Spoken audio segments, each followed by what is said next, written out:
So thank you to invite me and to give me the opportunity to present the rifampicin development progress.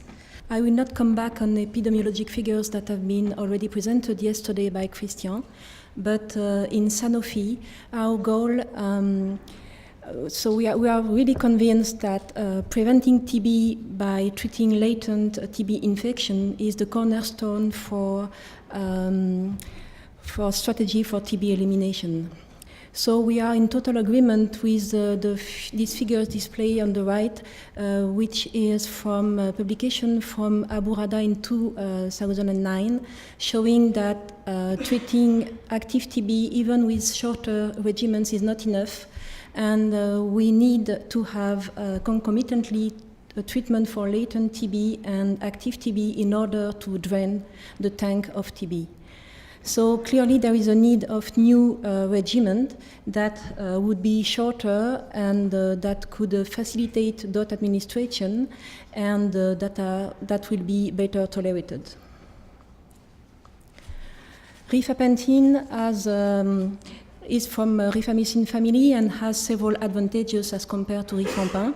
It has a more potent inhibitory activity. It diffuses more rapidly into compartment cell in order to target intracellular bacilli, and it had a more longer half-life.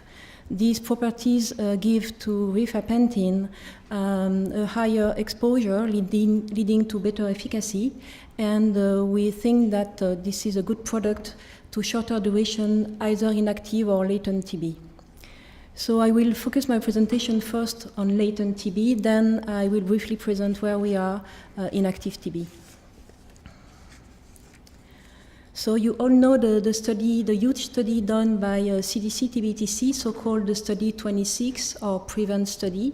This study has been published in New England in December 2011. This has been done on more than 8,000 patients. And this study compared two regimens. The first one was isoniazid daily administered for 9 months, self-administered, and compared to a combination of rifampicin plus isoniazid directly observed with with a weekly administration for 12 weeks. The primary endpoints were the assessment of the effectiveness of the regimen, and the secondary endpoints were the safety evaluation, the compliance assessment, and also the efficacy evaluation on per protocol population. The results here are displayed. On the left, we have the cumulative TB event rates. There were 15 TB cases in the NIH group versus 7 TB cases in the combination group. On the right, this is the difference between rates between the two regimens, and we can see that we have clearly the non-inferiority, and we have even a trend towards superiority. So the combination resistance is consistently non-inferior to the standard regimen. With regards to secondary endpoints, subjects receiving the combination treatment are more likely to complete treatment. However, subjects in this group, in the combination group, were more likely to discontinue treatment for any reason. Nevertheless, the discontinuation for adverse event of grade 1 or 2 or for serious adverse event was less important in the combination group. There were no difference between the two groups for adverse event of grade 3 and 4. There were no difference of deaths for deaths, and none of the deaths were attributable to study drug. With regards to hepatotoxicity, there were more patients with hepatotoxicity in the NIH group. But with regards with possible hypersensitivity, there were more patients with hypersensitivity in the combination group.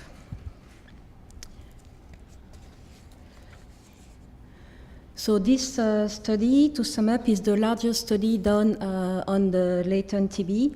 It showed that the directly observed treatment combination is non-inferior as standard regimen. The completion rate is higher, and there is a lower hepatotoxicity. The study 26 confirms the results of 2 other studies that have been done in Brazil on 200 subjects, and in Africa, in South Africa, in 300 HIV-infected subjects, where results were similar. This regimen could be could bring some health public benefit, and in December 2011, CDC has recommended the regimen in the MMWR. There are also some limitations in the study. Only 3% of the population were HIV, and although the Soweto study, so the study done in South Africa, show effectiveness for HIV-infected patients, the recruitment of HIV-infected patients in study 26 have been extended, and the result of the complete cohort will be available in 2013. It was the same for the children between 2 and 12. The enrollment have been extended, and the results will be available early 2013. With regard to cost, although the cost of the combination regimen, meaning the cost of DOT plus the drug, is higher for the combination group, at the end, the cost effectiveness of the combination regimen is higher than for the INH group. And for your information, formal cost effectiveness analysis is underway based on the result of the study 26. So we now have in hands 3 studies done with the new regimen, with effectiveness similar for the combination regimen, but all the 3 studies have been done with directly observed therapy, and that could improve compliance for sure. That's why CDC proposed to perform a new study, so-called the Study 33, in order to assess the new regimen given self-administered. So in this study, we will have 3 arms, 300 patients in each arm. The reference arm will be the combination therapy with directly observed, and the 2 other arms will be self-administered. One of them will be enhanced by weekly reminder to the patients. The primary endpoint will be the completion of the therapy, and the secondary endpoint will be development of TB. The study is about to start, and we are waiting for the first patient in the coming days. So what Sanofi is doing for latent TB? Thanks to the study results, we are in the process of seeking for an efficacy supplement to the FDA. We already had a pre-submission meeting in September the 4th, and we plan to submit the final dossier in 2013. Once we had the registration in the US, we could extend the registration to other countries that could use those regimen. I have to say that the study 26 has been done in a country with low and medium incidence, and at start, the registration will be done in countries with such setting.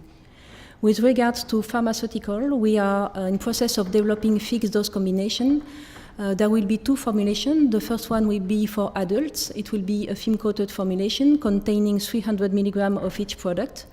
The second one will be for children. It will be a water dispersible formulation containing 150 milligrams of each product. We also are in process of developing rifampicin alone for children, water dispersible, in order to better adjust the dosage for little children under 2 years. With regards to clinical development, as the HIV-infected patients are at risk of developing TB, we have set a study, a drug-drug interaction study involving rifampicin and atripla.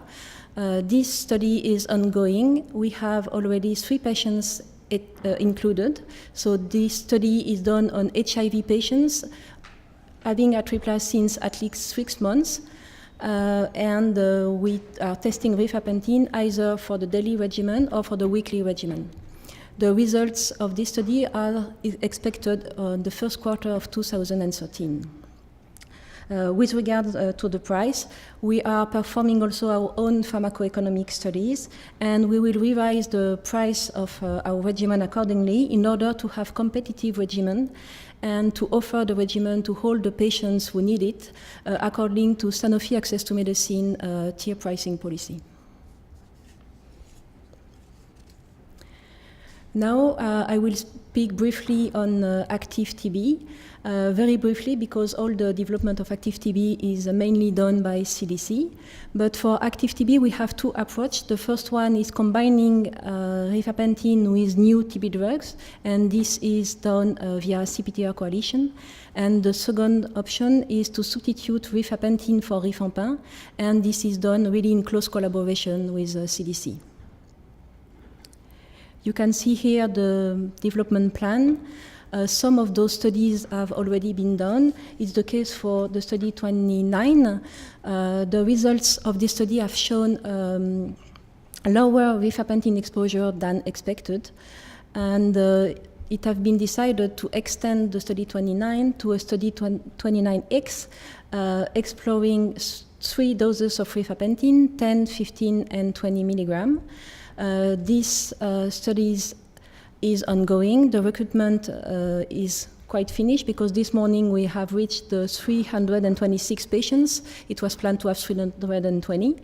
The results are expected also at the beginning of 2013. Briefly, to compare the study 20X and the study 29, it was exactly the same design, apart the fact that we have the 3 blinding arms for rifampicin. We have the product administered in fed condition, and we also have the product given 7 days a week instead of 5 days a week. The results of the study 29X will allow to define the better tolerated dose for rifampicin in order to perform a phase 3 study. The design of this study is still under discussion with regards, of course, of the dose and also with regards to the other studying arms that will be set up in this study. So to conclude, I would like to say that Sanofi is proud to bring rifampicin in the TB management, and in active TB we pursue the development to have a shorter regimen. In latent TB we would like to ensure worldwide access of the new regimen, and also with the pharmaceutical development, as I said, we will focus on fixed dose combination and on formulation for children. So thank you very much for your attention.